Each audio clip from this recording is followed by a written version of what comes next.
দোলার বিবি দেখতে যাবি, উঠতে হবে কোঠা, ফরিদার ওই রঙিন শাড়ি শাড়ির ওপর পাতা, মেম সাহেবের পোশাক পরে ডলি বিবি হয়, আজান শুনে ঘুমটা টেনে ওজোর পানি কুটুম খাওয়ার ঝামালাতে বেটার বাপ রাগে, ওহে ভাই ওহে বিহাই দেরি কোন কাজে, সব ফেলিয়া বেটির বাপ এলো মজলিসেতে, দেখা দেখে মাথায় টোপে দিল সকলেতে। 1000 টাকাতে গল্প হয়েছে, বেটার বাপ খালি ঘোঁচা মারছে, এ ভাই আরে তাড়াতাড়ি করে টাকা কোটা দাও, তাড়াতাড়ি করে টাকা কোটা দাও। এখন তো বিহার দিন দূরের কথা, বিহার আগে লেলিছে, 1 লাখ টাকাতে ফেসলা হয়েছে, যদি 5000 টাকা কম দেয় গাড়িতে চড়বে না। আরে চড় না রে চড় না, কেমন করে চড়বো, 5000 যে বাকি আছে ওখানে বিয়ে পড়ে যদি উল্টে যায় আর দিব না তখন। ওই বলছেন কুটুম খাওয়ার ঝামালাতে বেটার বাপ রাগে, ওহে ভাই ওহে বিহাই দেরি কোন কাজে, সব ফেলিয়া বেটের বাপ এলো মজলিসেতে, দেখা দেখে মাথায় টোপে দিল সকলেতে, কেউ বা রুমাল কেউ বা গামছা ঢাকলো মাথাতে, ঘন ঘন সুবহান আল্লাহ আলহামদুলিল্লাহ পড়ে। কথা হয়েছিল, এবার বোরের বাপ মানে বেটির বাপ এসে টাকা কোটা দিয়ে দিলে, কতটি টাকা আছে গুনতে গুনতে সুবহানাল্লাহ, টাকা কোটা দিলে বেটির বাপ জমিনে পাক মইরা, তোমার টাকা আমি নেব না গো, সুবহানাল্লাহ। মজলিসের সামনে টাকা পাক মেরে দিলে বেটার বাপ তোমার টাকা নিব না, তাই কই বলছেন সুবহানাল্লাহ। বোরের বাপ টাকা পেয়ে গুনে হেসে হেসে, গুনার শেষে হাসি মুখে উঠলো জোরে কেসে, কাস্তে কাস্তে উঠলো রেগে, কারণ লোকটা টাকি টাকা ছেড়ে বললো জোরে রাখবো না খো বাকি। 20000 টাকাতে গল্প হয়েছিল রে ভাই, বেটির বাপ গরিব মানুষ, 19000 টাকা জমা করে দিয়েছি, 1000 টাকা কিন্তু আর জমা করতে পারলো না। বেটার বাপ টাকা গুনতে গুনতে সব টাকাকে পাক মেরে ফেলে দিলে, টাকা নেব না, 20000 টাকা তুমি পুড়িয়ে দাও। তাই কবি বলছেন কাস্তে কাস্তে উঠলো রেগে, কারণ লোকটা টাকি টাকা ছেড়ে বললো জোরে রাখবো না খো বাকি। যখন টাকা ছিটিয়ে দিলে হাইরে বেটির বাপ মাজবুর, এবার তখন মজলিসের সামনে জোড় হাত করে বলছেন, বেটের বাপ সবার মাঝে জোড় করিয়া হাত, বেটের বাপ সবার মাঝে জোড় করিয়া হাত, আর করোনা অপমান শোনো আমার বাপ। বেটের বাপ বলছে ভাই তুমি অপমান করিও না, ভাই রে 1000 টাকা কম আছে রে ভাই, আমি 2 দিন 1 দিন 4 দিন আমি দিয়ে দিব। তাই কবি বলছেন বেটির বাপ সবার মাঝে জড় করে হাত, আর করোনা অপমান শোনো আমার বাপ। অষ্ট বাংলার ভিতরেতে 2000 টাকা সদবদ সব করিয়া দেব, আর দিও না ব্যথা। কত জোড়া তুমি নাতে করছে, কিন্তু বেটার বাপ মানতে রাজি হই না, না আমি সব টাকা এখনই নিব। শুনলো না কম বেটার বাপ লাফিয়া গেল উঠে, জানলা হতে সব ফরিদা তাকিয়া তাকিয়া দেখে, ফরিদা জানলা থেকে কিন্তু দেখছে সারা মাজরা। আরে আমার আব্বা জান কত হাত ধরে ধরছে, কত পা ধরছে, আমার এই স্বামীর মানে শ্বশুরের সামনে কত জড়ো তৈনাতি করছে, তাও কিন্তু মানল না খো বেটার বাপ। লাফিয়া গেল উঠে, আর জানলা হতে সব ফরিদা তাকিয়া তাকিয়া দেখে, সুবহানাল্লাহ। এবার ফরিদা সবকিছু দেখে তখন বলছেন আল্লাহ মরে পয়দা করে, আব্বা মরে পয়দা করে, এত অপমান নিজের চোখে দেখে বলে রাখবো না খোঁজান। ফরিদা কাঞ্চার বলছে আল্লাহ তুমি কেন আমাকে বেটি ছেলে করেছিলে, আল্লাহ কেন আমার বাপকে বাপের কোলে দিয়েছিলে, আল্লাহ আমার বাপ কত গরিব মানুষ, আল্লাহ 1000 2 হাত জুজতে পারলে না, যার কারণে কত হাত ধরছে পা ধরছে, কিন্তু বেটার বাপ রাগে না। আফসোস করে ফরিদা বলছেন আব্বা মরে পয়দা করে এত অপমান, আব্বা মরে পয়দা করে এত অপমান, সুবহানাল্লাহ। বিষ খাইছে মরবো থাকবে না খোঁজান। ফরিদা বিষের বোতল মুখে নিয়ে কেন্দ খেলে খেলে, ফরিদা বিষের বোতল মুখে নিয়ে খেলো কেন্দে কেন্দে, গিলে নিল মরে গেল বিয়ের পোশাক পিন্দে। ফরিদা বলছে আর আমি আর বাঁচবো না, বিষ নিয়ে মুখে দিয়ে বিষ খেয়েছে দুনিয়া থেকে চলে গেল।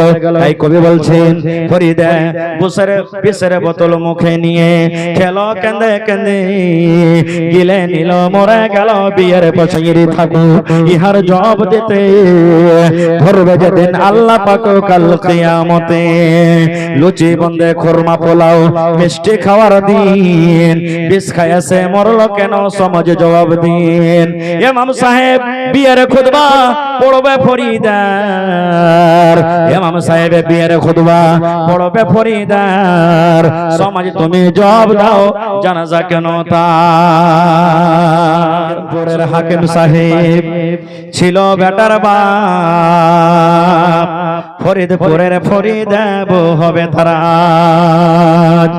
লোকের মাঝে কথা হলো 20,000 টাকা লোকের মাঝে কথা হলো 20,000 টাকা নগদ দিতে হবে ধারের নাই কথা বেটার বাবা বলছে ভাই 20,000 টাকা তোমাকে দিতে হবে আর বিহার দিন নগদ দিতে হবে ধারের কোনো কথা নয় $10 বেবি 100 জন বড় যাত্রী $10 বেবি আর পরের বাপ বলল তাদের যত পারবি খাবি বসে এলো বড় যাত্রী বড় এলো যে জিপে বসে এলো বড় যাত্রী বড় এলো যে জিপে আর সাদের জামাই নামলো দেখো সালার কোলে চেপে 1000 পুরা কর না ভাই আচ্ছা ঠিক আছে তো আগেকার মানুষ সাড়ুর কোলে আর সালার কোলে নামতো নাকি গাড়ি থেকে এখন নামে না নামছে কি হ্যাঁ ঠেরকার একবার হন হন করে একবার চলেছে স্টেজে তাই কই বলছেন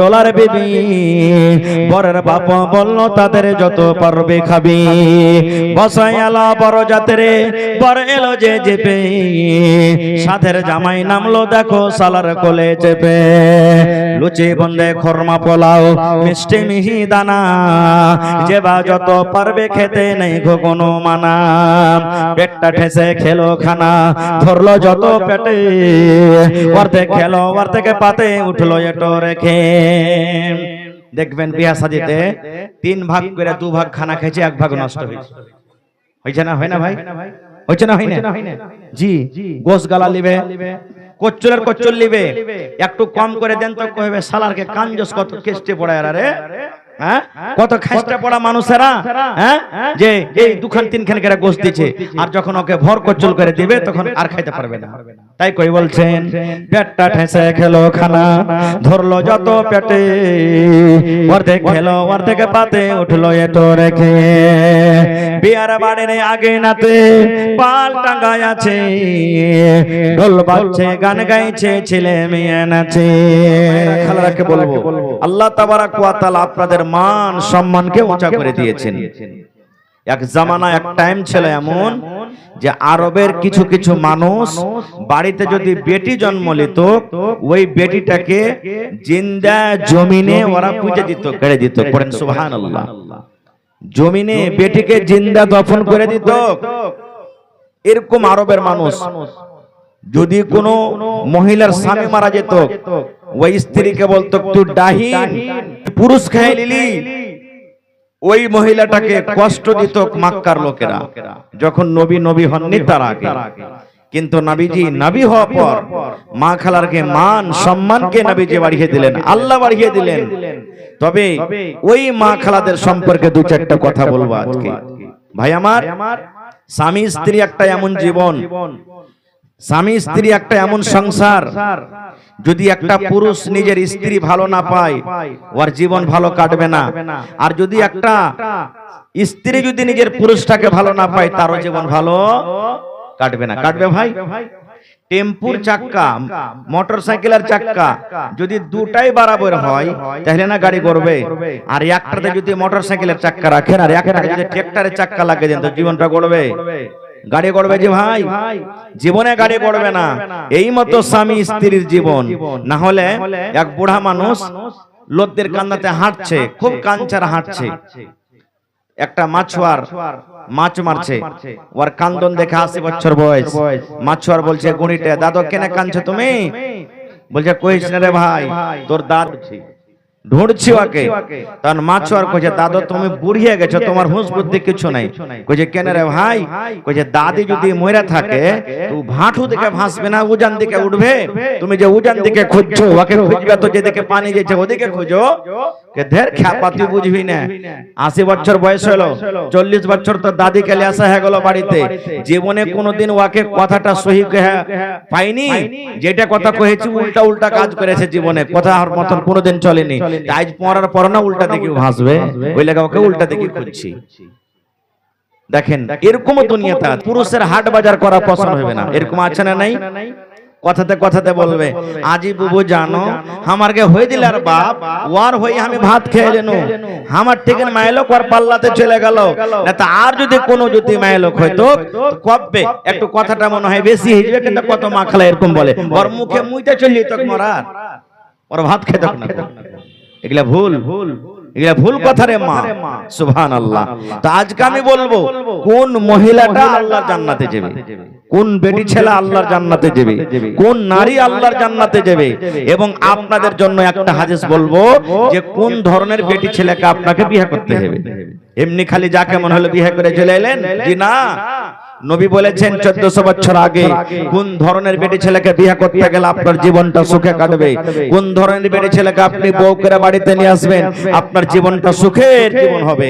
না হলে যদি আপনার স্ত্রী যদি আপনার মন মতন না হয়, 1 টাকা মাসে যদি ইনকাম করেন যেমনই বাড়িতে ঢুকবেন আপনার স্ত্রী কেলে যদি সুখ না হয় আপনি বলবেন আল্লাহ বাড়ি কেনাই নেবে, বিদেশি থাকা ভালো ছিল, বিদেশি থাকা ভালো ছিল। ভাই আমার আপনারা জানছেন নূহ নবী একজন নবী, সুবহানাল্লাহ, খুব বড় নবী। সানি আদম বলা হয়েছে তাকে। নূহ নবী নিজের স্ত্রী নিয়ে জীবনে কোনোদিন সুখ পায়নি। একটা নবী নিজের স্ত্রীকে নিয়ে সুখ পায়নি। কেমন সুখ পায়নি?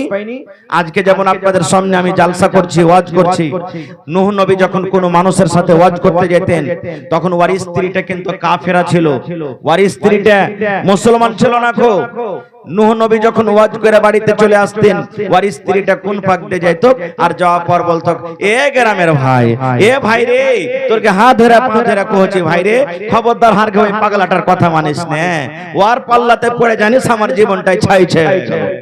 এবার আপনি বলেন একটা স্ত্রী যদি নিজের পুরুষের খেলাফে যদি এরকম কথা বলে তার কথা শুনে কেউ মুসলমান হবে? যে ভাই জোরে বলেন হবে? হবে না। এরকমই বিবি আসিয়া ফেরাউনের স্ত্রী। ফেরাউন একটা জালিম জাবির বাদশা, দুনিয়া থেকে চলে গেছে।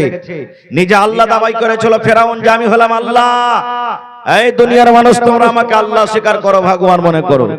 কিন্তু ওর স্ত্রী বিবি আসিয়া যাকে আল্লাহ তাআলা তার নাম কোরআনে বলেছেন, তার জিকির কোরআনে করেছেন, এত নেককার বেটি ছেলে বিবি আসিয়া তখন কি বলছেন জানেন?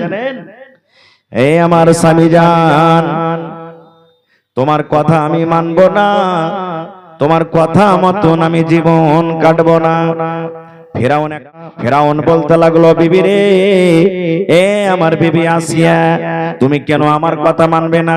আরে আমি তো হলাম তোমার স্বামী, তুমি হলে আমার বিবি। দুনিয়ার লোক আমাকে আল্লাহ মনে করে, দুনিয়ার মানুষ আমাকে রব মনে করে, দুনিয়ার মানুষ আমাকে ভগবান মনে করে, কিন্তু তুমি বিবি হইয়া কেন তুমি আমাকে মানবে না? আরে দুনিয়ার মানুষ আমাকে মানছে তুই মানবি না মানে?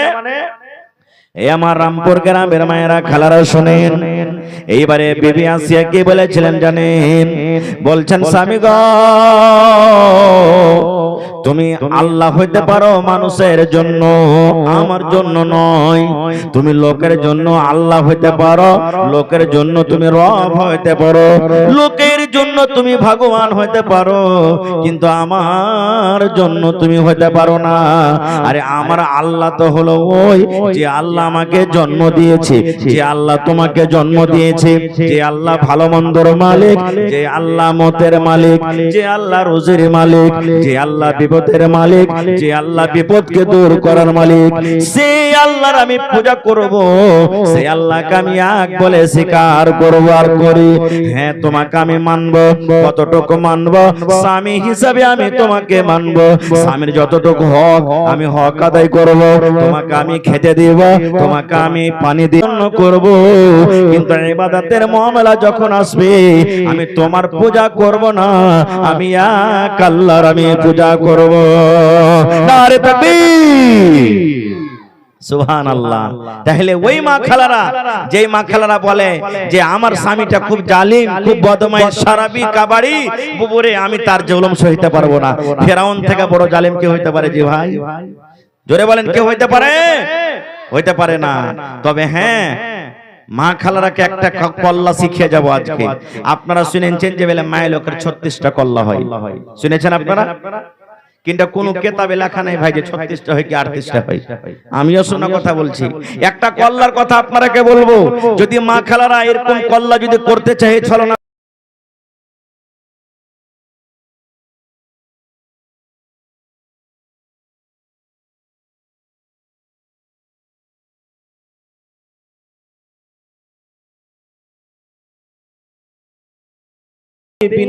এই খানাতে মানুষের পেট ভরবে না, জান বাজবে না।